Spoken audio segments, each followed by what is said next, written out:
అధిగమించడానికి కోవిడ్ సమయంలో తీసుకున్న చర్యలు ఇప్పుడు కూడా పాటించాల్సిన పరిస్థితులు వచ్చాయి. అంటే లాక్డౌన్ కాదు, ప్రజలు, ప్రభుత్వాలు, సంస్థలు కొంత క్రమశిక్షణ పాటించడం, సమస్య నుంచి బయటపడే వరకు ఆ క్రమశిక్షణకు ప్రాధాన్యతనివ్వటం. తాజాగా రాష్ట్రాల ముఖ్యమంత్రులతో నిర్వహించిన సమావేశంలో ప్రధాని నరేంద్ర మోదీ ఇదే చెప్పారు.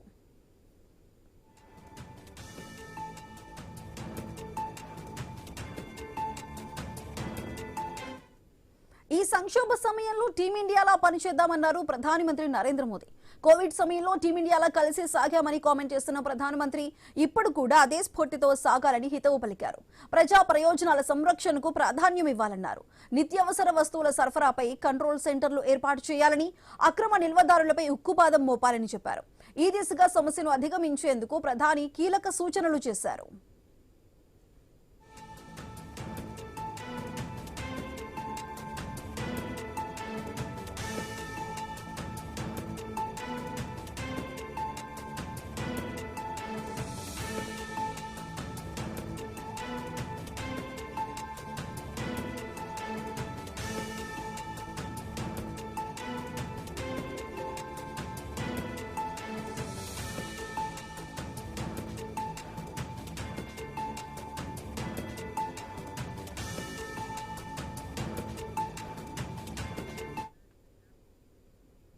వాస్తవానికి యుద్ధం మొదలై దాదాపు 30 రోజులకు చేరువయ్యాం. యుద్ధం మొదలైన కొత్తలోనే పశ్చిమాసియా నుంచి ఇంధన వనరుల రవాణా ఆగిపోవడంతో వెంటనే ఇతర దేశాల నుంచి క్రూడ్ ఆయిల్, గ్యాస్ దిగుమతులకు మరింత ప్రాధాన్యం ఇచ్చింది కేంద్రం. ఇది గాడిలో పడటానికి దాదాపు 40 రోజుల సమయం పడుతుంది. ఒక్కసారి ఇతర దేశాల నుంచి దిగుమతులు గాడిలో పడితే ఇక దిగులుండదు. అంటే రష్యా నుంచి మనకు నౌకల ద్వారా క్రూడ్ ఆయిల్, గ్యాస్ మన తీరానికి రావడానికి 40 రోజులు పడుతుంది. అలా వచ్చాక అవి కంటిన్యూ అవుతాయి. అప్పటి వరకు కొంత సంక్షోభం తప్పదు. అందుకే ఈ సంక్లిష్ట సమయంలో అపోహలకు తావివ్వకుండా, లేనిపోని ప్రచారాలకు ఆస్కారం కల్పించకుండా చర్యలు తీసుకోవాలని ప్రధాని కోరారు. మరి ప్రజల చెంతకు ఈ అంశాలను తీసుకెళ్లడం ఎలా అనేది ఇప్పుడు ప్రధాన అంశం.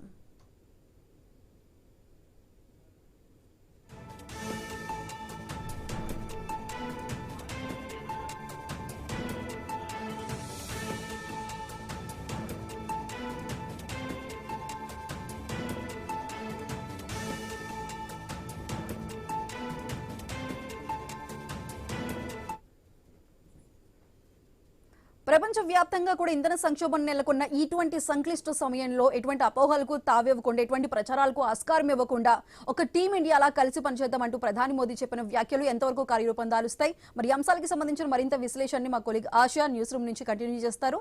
ASHA, over to you. Right Sudha, thank you. యుద్ధం స్టార్ట్ అయ్యి దాదాపుగా 30 రోజులు కావస్తోంది.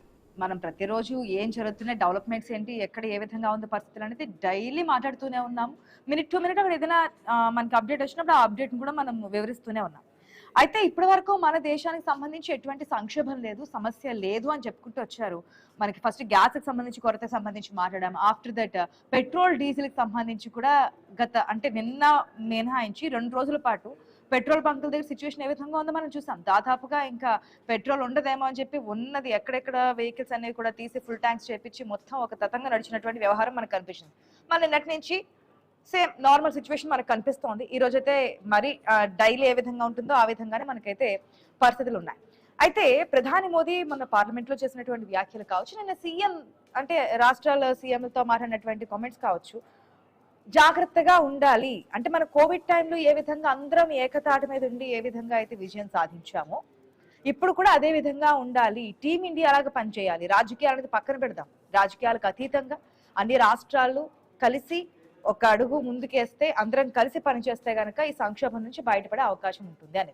అంటే ఏంటి నిజంగా లాక్డౌన్ అంటే, నిన్న ఆ మాట మాట్లాడిన తర్వాత మొన్న పార్లమెంట్ లో అందరిలో ఒక వింత టెన్షన్ అనమాట. మళ్ళీ కోవిడ్ టైంలో ఏదైతే మనకి లాక్డౌన్ ఉందో అటువంటి పరిస్థితులు వస్తాయి. ఎందుకంటే చాలా మందికి ఉపాధి కోల్పోయారు. నిలువ నీడ లేకుండా చేసినటువంటి సిచ్యువేషన్స్ లాక్డౌన్ సిచ్యువేషన్స్ అనేవి. సో అటువంటి పరిస్థితులు వస్తాయేమో. మళ్ళీ ఇప్పుడున్నటువంటి ఉపాధి కూడా ఇప్పటికే చాలా మంది పెట్రోల్, డీజిల్, గ్యాస్ కొరత వల్ల చాలా మంది ఉపాధి కోల్పోతున్నటువంటి పరిస్థితి నెలకొన్నటువంటి నేపథ్యంలో లాక్డౌన్ అంటే కనుక ఏ విధంగా ఉంటుంది అనే ఊహాగానాలు కూడా ఊపందుకున్నాయి. అది స్ప్రెడ్ కూడా అయ్యాయి. సో దానికి సంబంధించి క్లారిటీ కూడా ఇచ్చారు. లాక్డౌన్ అంటే సిచ్యువేషన్స్ ఏం లేవు, కానీ అందరం ఎంతవరకు ఉపయోగించుకోవాలో అంతవరకు ఉపయోగించుకుందాం. కావాలని చెప్పి మనం కొరత సృష్టించొద్దు. పానిక్ సృష్టించి ఏదో అయిపోతుందనే భయంతో లేని కొరత సృష్టించి లేనటువంటి సమస్యల వలయంలో చిక్కుకోవద్దు అంటున్నారు. దీన్ని అన్ని రాష్ట్రాల ముఖ్యమంత్రులతో చెప్పారు. తెలంగాణ సీఎం రేవంత్ రెడ్డి పార్టిసిపేట్ చేశారు. ఏపీ నుంచి కూడా మాట్లాడడం జరిగింది. తెలంగాణ ముఖ్యమంత్రి అయితే మేము ఒక ఏదైతే ఈవీఎల్ ప్రాజెక్ట్ అంటే ప్రమోట్ చేస్తున్నామని చెప్పారు. ఏ విధంగా ముందుకెళ్తున్నామో చెప్పారు. ఆల్రెడీ ఏపీకి సంబంధించి కమిటీ కూడా వేశారు. ఇవన్నీ జరుగుతున్నటువంటి తరుణంలో ఎంత వరకు కంట్రోల్ చేయగలరు? మళ్ళీ ఒక గాడిలో పడే వరకు పరిస్థితులన్నీ కూడా మళ్ళీ గతంలో మాదిరిగా లైన్ లో పడే వరకు ఏ విధంగా ముందుకెళ్ళబోతున్నారు ఏంటి అనేది ప్రశ్నగా మారుతోంది. రాజకీయాలను పక్కన పెట్టి అందరూ కోవిడ్ సంక్షోభం మాదిరిగా ఇప్పుడు కూడా ఏకతాటి మీదకి వస్తారా? ఈ సమస్యను ఎదుర్కోవడానికి ముందుకు వస్తారా? లేదంటే కనుక దీంట్లో కూడా రాజకీయాలు మాట్లాడుకొని ఇంకా ఏదో జరిగిపోతుందని చెప్పి ప్రజల్ని ఒక సమస్యల సుడిగుణంలో పడేసే విధంగా చేస్తారా? మాట్లాడదాం. మనతో పాటు డిబేట్ లో పార్టిసిపేట్ చేస్తున్నారు ప్రభా గౌడ్ గారు ఉన్నారు, బీజేపీ స్పోక్స్ పర్సన్. కత్తి వెంకటస్వామి గారు ఉన్నారు, పిసిసి జనరల్ సెక్రటరీ. ప్రభా గారు నమస్తే అండి. హలో ఎస్ ప్రభా గారు, టీమిండియా మాదిరిగా పనిచేద్దాము అన్నారు. అది ఎంత వరకు సక్సెస్ అయ్యే ఛాన్స్ ఉందనుకోవచ్చు? అంటే ఏ విధంగా పని చేయాలి? ఇప్పటికే కమిటీలను ఏర్పాటు చేశారు. గ్యాస్ సంబంధించి బ్లాక్ మార్కెట్ గానీ ఏదైనా ధరల నిత్యావసర వస్తువులకు సంబంధించి కావచ్చు, కావాలని చెప్పి కృత్రిమంగా కొరత సృష్టిస్తే వారి మీద యాక్షన్ తీసుకోవడానికి రాష్ట్రాలు కూడా ముందుకెళ్ళాయి. ఇప్పుడు మళ్ళీ టీమిండియా లాగా ముందుకెళ్లాలంటే ఇంకా ఏమేం చేయాలనుకుంటున్నారు? ఏ విధంగా ముందుకెళ్ళబోతోంది? అందరికీ నమస్కారం అండి. మనం మోడీ గారు చెప్పింది ఏంటంటే ప్రతి ఒక్కరం కూడా టీమిండియా లాగే పనిచేయాలి అన్ని రాష్ట్రాలు అనేది క్లియర్ గా చెప్పడం జరిగింది. టీమిండియాలో పనిచేయడం అంటే మనం ఆయన కోవిడ్ ఎందుకు ఎగ్జాంపుల్ గా తీసుకున్నాడు అంటే, ఒకప్పుడు కోవిడ్ వచ్చినప్పుడు నిత్యావసరాల ధరలు పెరిగిపోయి కంట్రోల్ లేదు, బ్లాక్ మార్కెట్ దందా అనేది రావడం, సో ఎక్కువ రేట్లో డిమాండ్ చేయడం, ఈవెన్ పాల్ ప్యాకెట్లు కూడా దొరకలేని పరిస్థితి అప్పుడు చాలా వరకు చూసారు. మెడిసిన్స్ కూడా మెడికల్ షాప్ క్లోజ్ చేసేసి ఆ ఇంజెక్షన్స్ కూడా మనకు బ్లాక్ మార్కెట్ లో ఇంజెక్షన్స్ ఇవి 500-1000 రూపాయలు దొరికి ఇంజెక్షన్స్ కూడా 7,000-10,000 రూపాయలు వరకు వెళ్లే పరిస్థితి మనం ఆ రోజు చూసాం. ఈవెన్ కొంతమంది పేషెంట్స్ కి గ్యాస్ ఇన్హేల్ చేసుకోవాలి, లేకపోతే వాళ్ళు కార్బన్ డైఆక్సైడ్ వాళ్ళు బతికే పరిస్థితి. కానీ అలాంటి పేషెంట్స్ కి ఏంటంటే ఆ గ్యాస్ కూడా ఎక్కువ కాస్ట్ ఆ రోజు చేశారు. సో ఇప్పుడు ఏంటంటే ఇవన్నీ కూడా మనం కంట్రోల్ చేయాలి, వీటన్నిటి మీద మనం ఉక్కు పాదం అనేది వెయ్యాలి అని ఒక ఆలోచన అనేది మోడీ గారు రాష్ట్ర ప్రభుత్వాల్ని విన్నపించుకోవడం జరిగింది. అంటే ఆయన చెప్పేది ఏంటంటే మనం కలిసికట్టుగా పనిచేయాలి, దీన్ని రాజకీయంగా చేయొద్దు అన్నది ఒక ఆలోచనతో ఆయన ముందుకు రావడం జరిగింది. ఎందుకంటే మేము ఇంకొకటి ఏమంటున్నాం, డబుల్ సర్కార్ అనేది, డబుల్ ఇంజిన్ అనేది ప్రయోజనం మాకు చాలా వరకు మేలు చేస్తుందండి. ఇలాంటప్పుడు ఏమవుతుందంటే ఇప్పుడు ఎగ్జాంపుల్ చూస్తే ఉత్తరప్రదేశ్, గుజరాత్ అంతా బీజేపీ ఉంది. సో మేము అక్కడ ఇప్పుడు ఏదైతే మనకి రష్యా నుంచి షిప్స్ రావడానికి ఇంకో 40 days టైం పడుతుంది. ఈ 40 days లోని గ్యాస్, క్రూడ్ ఆయిల్ మన తీరానికి వచ్చి మనకి మళ్ళా సప్లై స్టార్ట్ అవడానికి it takes 40 days time. So ఇవన్నీ జరిగే లోపు కేంద్ర ప్రభుత్వం కంప్లీట్ గా ఏదైతే మనం తీసుకున్నది ఎక్సైజ్ డ్యూటీ, ఈవెన్ మన పెట్రోల్ కి 10 రూపీస్ తగ్గించడం జరిగింది. అలాగే మన డీజిల్ కి 0% చేసింది, కంప్లీట్ గా ఎత్తేసింది. సో అలాగే ఈవెన్ మేము ఎక్కడైతే రాష్ట్రాలకు పిలుపునిచ్చామో ఉత్తరప్రదేశ్ అనగా, గుజరాత్ అనగా అక్కడ కూడా తగ్గించడం జరిగింది. ఎందుకంటే ఇవి తగ్గించిపోతే ఏమవుతుందంటే సామాన్యుడి మీద భారం పెరిగిపోతుంది, ఆటోమేటిక్ గా ఇది సప్లై చైన్ అండి. దీని ద్వారా చాలా నిత్యావసరాల ధరలు కానీ మిగతావన్నీ కూడా పెరిగే అవకాశాలు ఉంటాయని చెప్పి మేము ఈ నిర్ణయం తీసుకోవడం జరిగింది. అదే విధంగా ప్రతి స్టేట్ గవర్నమెంట్ కూడా వాళ్ళకు వచ్చే ట్యాక్స్ తగ్గించుకోవాలి. ఇప్పుడు ఫర్ ఎగ్జాంపుల్ మన గవర్నమెంట్ తెలంగాణ చూస్తే 35% పన్ను అనేది వాళ్ళు వేస్తున్నారు. అది సామాన్యుడికి చాలా భారంగా మారుతుంది. వాళ్ళు అది తగ్గించాలి. మేము ఎట్లా కేంద్ర ప్రభుత్వం ఎట్లా అయితే సామాన్యుడి కోసం ఆలోచించి తగ్గించిందో, అలాగే రాష్ట్ర ప్రభుత్వం కూడా సామాన్యుడి కోసం ఆలోచించి వాళ్ళు ఏదైతే వ్యాట్ వేస్తారో ఆ వ్యాట్ ని కొంచెం తగ్గించేస్తే ఇంకా సామాన్యుడికి భారం తగ్గినట్టు ఉంటుంది. ప్రస్తావించారు కాబట్టి అడుగుతున్నాను. పక్క రాష్ట్రం ఏపీ కూడా డబుల్ ఇంజిన్ సర్కారే కదా ప్రభా గారు? అక్కడ లీటర్ పెట్రోల్ కాస్ట్ ఎంత? అక్కడ కూడా తగ్గుతుంది, ఇప్పుడు అక్కడ కూడా తగ్గుతుంది. అదే కదా చెప్తున్నా, ఇక్కడ అనేది కాదు. తెలంగాణ డబుల్ ఇంజిన్ సర్కార్ రాలేదు కదా. అదే డబుల్ ఇంజిన్ సర్కార్ అంటే ఏదైతే తగ్గిన రాష్ట్రాల్లో బీజేపీ ఉంది కాబట్టి డబుల్ ఇంజిన్ సర్కార్ వల్ల జరిగింది అంటున్నారు. మరి ఇదే డబుల్ ఇంజిన్ సర్కార్ ఉన్నటువంటి ఏపీలో తెలంగాణ అదే కాస్ట్ నిన్న తెలంగాణ నిన్న కంటే ఎక్కువ జరిగిన కదా పెట్రోల్ డీజిల్ కాస్ట్. సమావేశంలో అదేనా తెలంగాణ నిన్న జరిగిన సమావేశంలో అందరం కలిసి పని చేయాలి, అందరం కలిసికట్టుగా తగ్గించుకోవాలి అన్నది ఈయన చెప్పడం జరిగిందండి. అది ఒక్కొక్క స్టేట్ పాటించాల్సిన అవసరం ఉంది, పాటిస్తారని నమ్మకం మాకుంది. అందులో భాగంగా తెలంగాణ కూడా పాటించాలి అవసరం మనకుంది. ఎందుకంటే సామాన్యుడి మీద భారం అనేది మనం వేయకూడదు అని ఒక ఆలోచనతో మనం క్లియర్ గా సెంట్రల్ గవర్నమెంట్ అనేది తగ్గించడం జరిగింది. ఎందుకంటే మీకు తెలిసిందే పెట్రోల్ ధర, డీజిల్ ధర అనేది 100 లోపు అనేది వస్తేనే సామాన్యుడికి కాస్తైనా భారం తగ్గుతుంది. అది 100 లోపు రాకపోతే భారం అనేది ఎట్లా తగ్గుతుంది?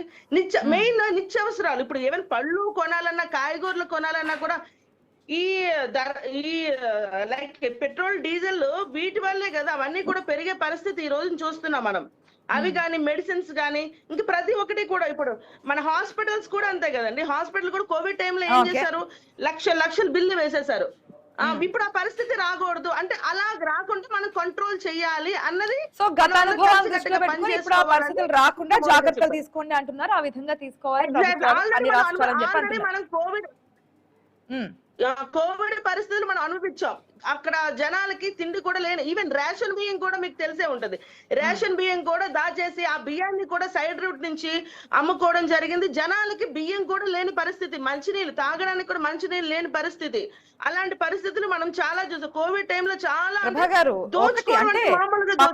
పడుతుంది అంటే అప్పుడున్నది కూడా మీ గవర్నమెంటే కేంద్రంలో చర్యలు తీసుకోవాల్సింది. గవర్నమెంట్ చూసినటువంటి రేషన్ పక్కదారి పడుతుంది, ఆ రోజు నీడినటువంటి పీపుల్ నిరాశ్రయాలు అయ్యారు, తినడానికి తిండి లేకుండా, తిండి గింజలు లేకుండా అవస్థలు పడుతున్నారు అన్నప్పుడు కేంద్ర ప్రభుత్వం కఠినంగా యాక్షన్ తీసుకోవాల్సింది ఆ రోజుల్లోనే. ఈ రోజు చర్యలు తీసుకుంటున్నారు, ఓకే. కాకపోతే ఆ రోజు నాడు కూడా చర్యలు తీసుకుంటే బాగుండేది. ఆ రోజు నాడు జరగలేదంటే వేరే ప్రభుత్వం లేదు, అప్పుడు మీ ప్రభుత్వమే కంటిన్యూషన్ లో అప్పటి నుంచి ఇప్పటి వరకు కూడా కొనసాగుతుంది. ఒక నిమిషం ప్రభు గారు, స్టేట్ గవర్నమెంట్ ఇక్కడ ప్రాబ్లం ఏమవుతుందంటే స్టేట్ గవర్నమెంట్ లో కంప్లీట్ గా బీజేపీ అనేది కాదు కదండి. బీజేపీ ఒక్కటే లేదు కదా, ఎన్ఎన్స్ లో ఉంటున్నాం మేము. సో రాష్ట్ర ప్రభుత్వాలు ఏంటంటే మేము చెప్పింది వినాలి.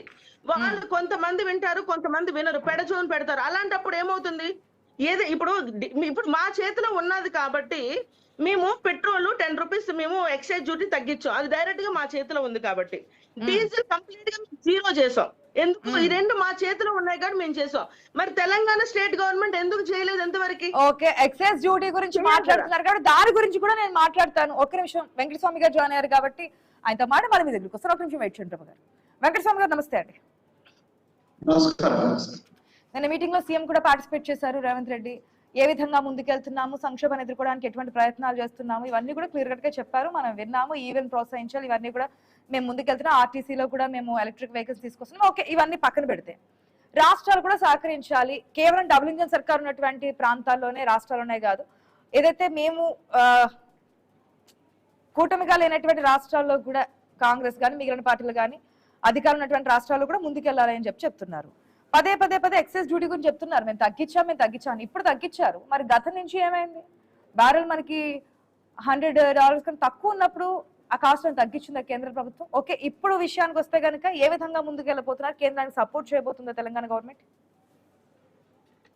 ఇప్పుడు దేశానికి మొత్తానికి సంబంధించిన సంక్షోభం వచ్చినప్పుడు రాజకీయ విభేదాలను పక్కన పెట్టాల్సినటువంటి బాధ్యత అన్ని పక్షాలకు ఉంటుంది. అది భారతీయ జనతా పార్టీ కావచ్చు, కాంగ్రెస్ కావచ్చు, లోకల్ అంటే ప్రాంతీయ పార్టీలు కావచ్చు. ఆ స్పిరిట్ మాకుంది. మహాభారతంలో ధర్మరాజు గారు చెప్పినట్టుగా 3వ వాడు వచ్చినప్పుడు వయం పంచాధికం శతం అని అన్నాడు. కౌరవులు పాండవులు కలిసి 105 అట్లా కొట్లాడాలా అని చెప్పిన. ఇవాళ కూడా ఈ దేశానికి మొత్తానికి సంబంధించినటువంటి ఒక సంక్షోభం కాబట్టి దీంట్లో ఇంకా విభేదం ఏం లేదు.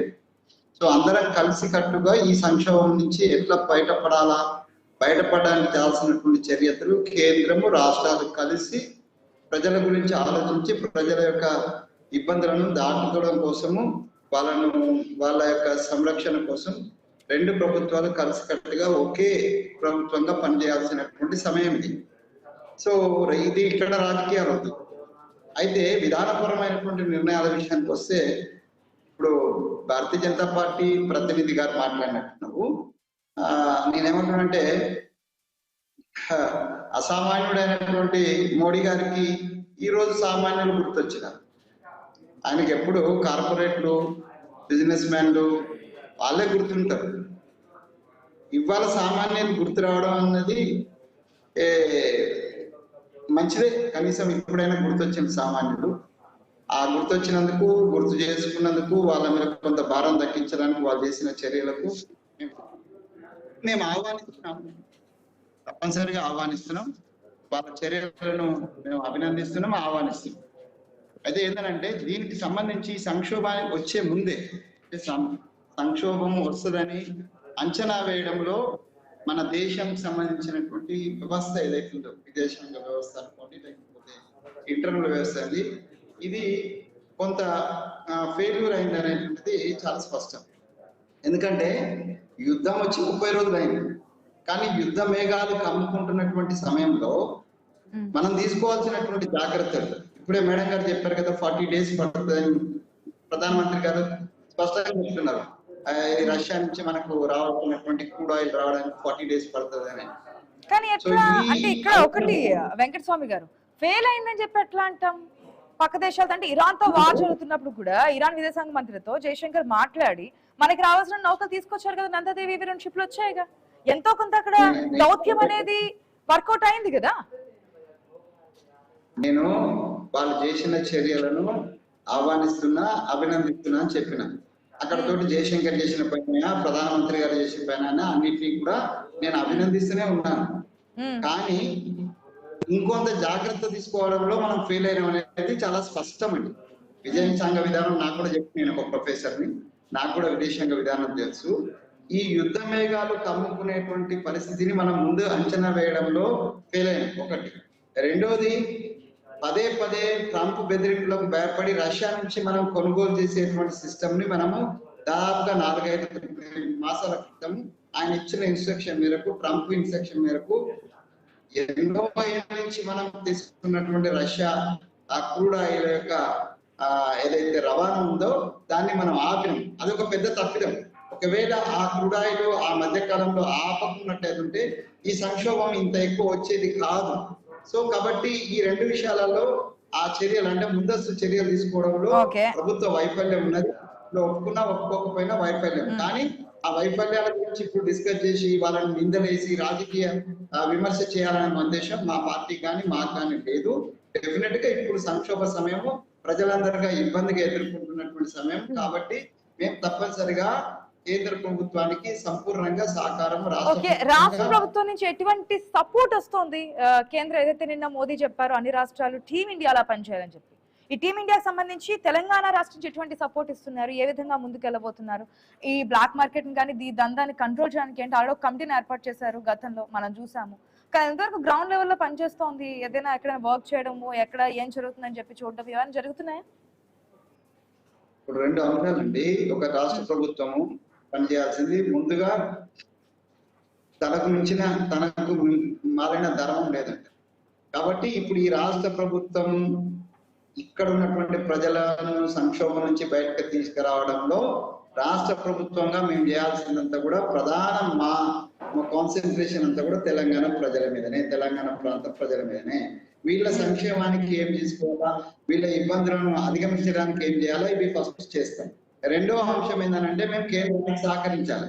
ఇది ఫెడరల్ సిస్టమ్, కేంద్రం నుంచి సహకారం ఉండాలి, కేంద్రానికి మేము సహకరించాలి. దీంట్లో శశభిష లేకుండా మేము సహకరిస్తాం. నిన్న ముఖ్యమంత్రి గారు చాలా స్పష్టంగా చెప్తున్నారు, పార్టీ లైన్ అదే, లేకపోతే ప్రభుత్వం యొక్క లైన్ అదే. తెలంగాణ ప్రజలు ముఖ్యం అన్నారు. తెలంగాణ ప్రజలకు ఏం చేసింది సంక్షేమంలో తెలంగాణ గవర్నమెంట్?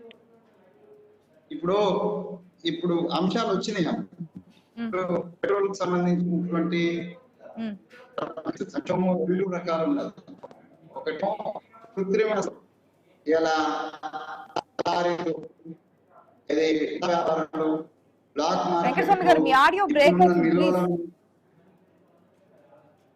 సిగ్నల్ ప్రాబ్లం ఉంది, ప్లీజ్ ఒకసారి సిగ్నల్ చెక్ చేసుకోండి. ఇప్పటి వరకు ఓకే, కానీ రీసౌండ్ వస్తుంది, కానీ ఇప్పుడు ఆడియో బ్రేక్ అవుతూ వస్తుంది. ప్లీజ్, ఏం చర్యలు తీసుకుంది తెలంగాణ ప్రజల కోసం తెలంగాణ గవర్నమెంట్ ఈ సంక్షోభంలో? ఎవరి మీద, సామాన్యుడి మీద భారం పడకుండా ఉండడానికి 2-3 అంశాలండి. ముందేమో ఇది బ్లాక్ మార్కెట్ కాకుండా ప్రజలను అజేయకుండా ఇమ్మీడియట్ గా సివిల్ సప్లైస్ డిపార్ట్మెంట్ చాలా విస్తృతమైనటువంటి యుద్ధ ప్రాతిపదికన చర్యలు తీసుకోవాలి. రెండోది ఇందాక మేడం చెప్పినట్టుగా ఈ రాష్ట్రాలకు సంబంధించినటువంటి ఏదైతే పన్ను ఉందో ఆ పన్నులో కొంత భాగం తగ్గించడం కూడా ఒక భాగమే అవుతుంది. డెఫినెట్ గా దాన్ని కూడా తగ్గించేటువంటి ప్రయత్నము మా ప్రభుత్వం పరంగా చేస్తాం తప్పనిసరి. ఎప్పుడు చేస్తాము? ఇదే వస్తుంది తెలంగాణ గవర్నమెంట్. చేస్తాము అంటే ఎప్పటికి? ఆడి సంక్షేమం నడుస్తోంది, ఇప్పుడు కదా భారం పడుతోంది, ఈ టైంలో కదా చేయాల్సింది. చేస్తాము అంటే ఎప్పటికి? ఇంకొక నెలక, 2 నెలలక, వారానిక, 10 రోజులక, సంవత్సరానిక? ఎప్పటికి? అది అమలయ్యేది ఎప్పుడు? సంక్షేమం వచ్చినప్పుడు, లేదంటే భారం పడుతున్నప్పుడు కదా చేయాల్సినటువంటి ఆవశ్యకత. నడుస్తుంది, అసెంబ్లీ నడుస్తుంది, 31 వరకు అసెంబ్లీ ఉంది. అసెంబ్లీ తీర్మానం అందరు ఇక్కడే ఉన్నారు, మంత్రులందరూ ఇక్కడ ఉన్నారు. ఈ రోజు మేము నిర్ణయం తీసుకుంటాం, ఈ రోజు రేపు తీసుకొని మేము ఇమ్మీడియట్ సొల్యూషన్ కి మేము వెళ్తాం. ఓకే ప్రభ గారు, రాష్ట్ర ప్రభుత్వం తరఫు నుంచి కూడా తీసుకోవాల్సిన చర్యలు తీసుకుంటాము. ఏదైతే ఉన్నాయో ఆల్రెడీ అసెంబ్లీ సమావేశాలు జరుగుతున్నాయి కాబట్టి ఏదైనా సరే రాష్ట్ర ప్రభుత్వం అనేది, రాష్ట్ర ప్రభుత్వమైనా కేంద్ర ప్రభుత్వమైనా ఒక వ్యక్తి ద్వారా ఏది జరగదు, అది ఒక వ్యవస్థ కాబట్టి అందరూ మంత్రులు కేబినెట్ కూర్చొని మాట్లాడుకొని డిసైడ్ అవుతాము అని చెప్తున్నారు. ఇన్ కేస్ ఆ విధంగా ముందుకెళ్తే కనుక ఎంతో కొంత ప్రజల మీద పడుతున్నటువంటి భారం తగ్గే అవకాశం ఉంది. ఇంకా ఎటువంటి చర్యలు తీసుకోబోతున్నారు? ఈ సంక్షేమం ఏ విధంగా ముద్రే అవకాశం ఉంది కాబట్టి 40 రోజులు టైం పడుతోంది అని చెప్పి మీరే చెప్తున్నారు. ఎందుకంటే వెంకటస్వామి గారు ఒక పాయింట్ చెప్పారు, పార్లమెంట్ లో ప్రతిపక్షం కూడా అదే క్వశ్చన్ చేసింది. రష్యా దగ్గర నుంచి మన ఆయిల్ కొనుగోడానికి ఆపడం గల కారణం ఏంటి, ట్రంప్ చెప్తే ఆపడానికి గల రీజన్ ఏంటి అని చెప్పి ఇప్పుడు మళ్ళీ అదే రష్యా నుంచి చమురు కొనుగోలు చేస్తున్నారు. అప్పుడు ఆపడం ఎందుకు, ఇప్పుడు కొనుగోలు చేస్తున్నామని చెప్పడం ఎందుకు, నమ్మకమైనటువంటి స్నేహితుడి దగ్గర నుంచి కాదు అని చెప్పి బ్రేక్ చేయడం ఎందుకు అనేది ఇది కూడా ఒక రీజన్ అవుతుందిగా. చెప్తా మీకు. ఇప్పుడు ఇందాక ఆయన ఇంకోటి కూడా, కేంద్ర ప్రభుత్వం ఏం చేసింది అని చెప్పేసి మాట్లాడుతున్నారు కదా ఇంతవరకు మన చమురు గురించి. గత 10-11 ఏళ్ళలో మనం చూస్తే ఇథనాల్ మీరు అయిపోయింది కదా, క్వశ్చన్ కరెక్షన్ చెప్తున్నారు ప్రభా గారు. ఆయన చెప్పింది అది కాదు అంటున్నారు, క్వశ్చన్ కరెక్షన్ చెప్తున్నారు, క్వశ్చన్ కరెక్షన్ చెప్తున్నారు.